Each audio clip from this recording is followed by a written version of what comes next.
Good evening, gamers. I'm Mikey S. with Ground Floor Gaming Collective, and today we're going to talk to you about what's new on the horizon, what you should be looking for, and news on what we think to be the next 3 hottest games to come out for 2015. So stand by and let the magic take you. So the first one up on the chopping block that we are exceptionally excited about, and we know you guys are exceptionally excited about, is Star Wars Battlefront. So a couple things that we want to talk about when it comes to Star Wars Battlefront. Number one, its release date is November this year. Pre-order is already out. So if you want some of the bonus content, we'd recommend jumping all over it. And that's even saying with it being an EA sponsored game. And typically I'm not a huge fan of EA because unlike Steam, they're it's pretty apparent sometimes that they're after money, but still, this game looks amazing. Some of the things that we've seen from it. Well, number one, it's made by DICE. And as we all know, DICE is responsible for bringing us games like Battlefield. Battlefield series has been very successful, very awesome. Most recently, they published the Hardline game, which is more cops and robbers based. And the only real critique that the game has been getting is the fact that the vehicles used in the game are on a much smaller scale than Battlefield 4. So you have to rely a little bit more on your person-to-person accuracy and shooting without just running people over in a giant tank, which I'm in support of, honestly. If you wanted to run people over, play a driving game, not a first-person shooter. But back to the brass tacks. Star Wars Battlefront is going to be a massive multiplayer online. Some of the things that we're going to see different from the Battlefield series when it comes to this is, one, it's Star Wars. I mean, that's like a dude's wet dream. I'm taking a first-person shooter game, which everyone loves, and jamming in Star Wars, which is something we've all been obsessed with since our childhood. I mean, Star Wars is one of the most massively grossing labels to have ever hit anywhere in the entire world. So your weapon's going to have a little bit more diversification from it. We've already seen laser guns, different types of flechette weapons used to disable machinery. And then the other thing is, since we were talking about the vehicles, is we've already seen an AT-AT, a TIE Fighter, and an X-Wing on their teaser trailer. How can you not want to drive an AT-AT? That's just the coolest thing ever. On top of that, not only are you going to be able to drive these vehicles that you've thought about since you were a kid, or more recently, like a full-on adult like me, but you're going to be able to interact and interface with some of the planets that have become so very trademark to Star Wars, to include Hoth, Kashyyyk, and Endor, all of which we've seen. What we don't know yet is there going to be Jedi application? Are you going to be able to play using a lightsaber? Are you going to have the ability to force choke someone? Don't know yet. But in the teaser, it definitely showed my man, Darth Vader.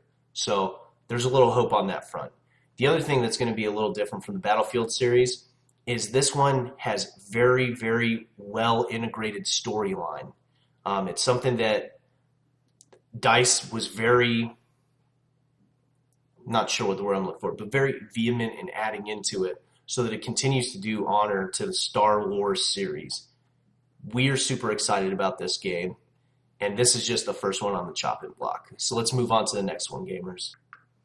And then the next game we want to talk to you about, which is on our big hit list, is Warhammer Total War. So let's talk about this. Teaser trailer dropped a little less than 2 weeks ago, and already there's a pretty inclusive video on IGN about it. GameSpot did a little review on what they saw, so we're going to tell you what we observed. Number one, Total War has been an amazing series since the original medieval Total War. It's super inclusive, requiring players to play the economic, diplomatic, and war strategist sides of the game, which is not something you see in a lot of games these days. Additionally, it's hard, and as we mentioned in a previous video of ours, hard like Donkey Kong on Atari hard, like when games used to be hard.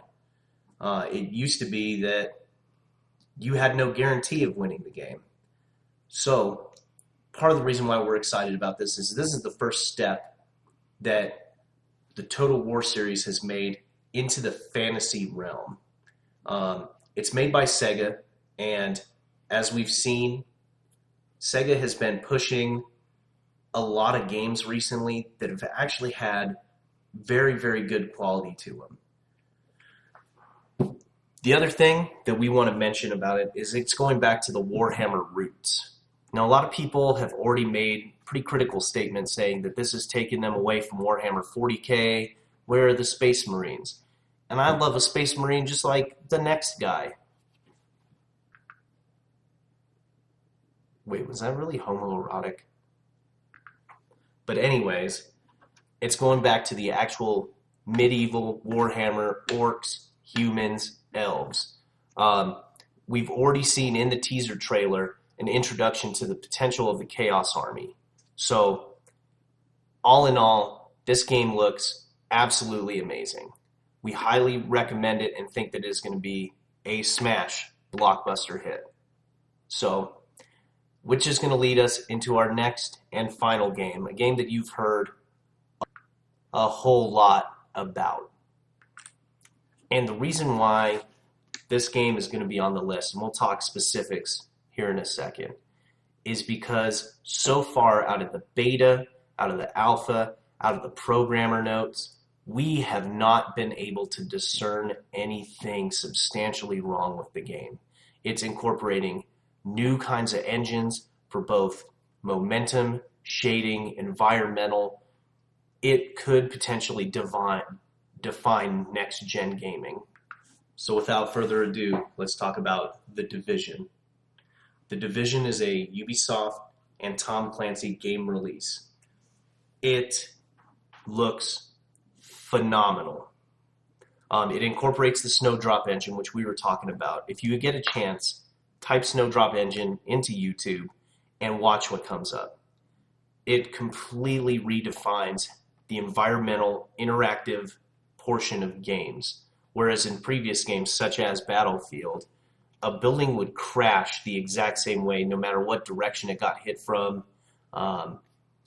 what kind of munitions were used. Whereas with the Snowdrop engine, it's different every single time. The gameplay looks smooth. The cooperative multiplayer looks amazing. The teaser releases on PvP look phenomenal.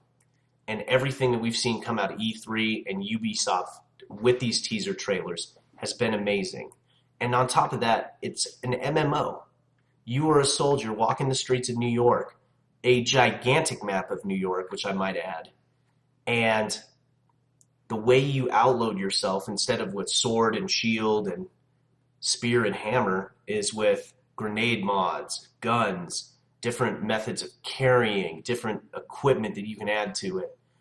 It simply looks like this game could potentially be the defining line for next-gen games, which would vault itself well beyond Destiny, well beyond Titanfall, and set the stage for 2016 for next-gen gaming.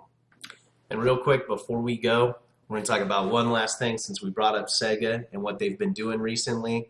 Although this is not a next-gen game, but for those of you that like side-scrolling arcade games, we want to do a shout-out for Tembo the Badass Elephant. Set to release in about the next 90 days, this game looks fun. Elephants are cool, being badass is cool, and basically everything about this game looks like it's going to be pretty amazing, even if it is on a lower and not next-gen defined scale. And that being said, my name is Mikey S. with Ground Floor Gaming Collective. This is what our predictive analysis says. Hit us up on Twitter, hit us up on Facebook, give us a shout, even if you hate our videos, because that's how we change them. Love you guys, and we'll catch you tomorrow.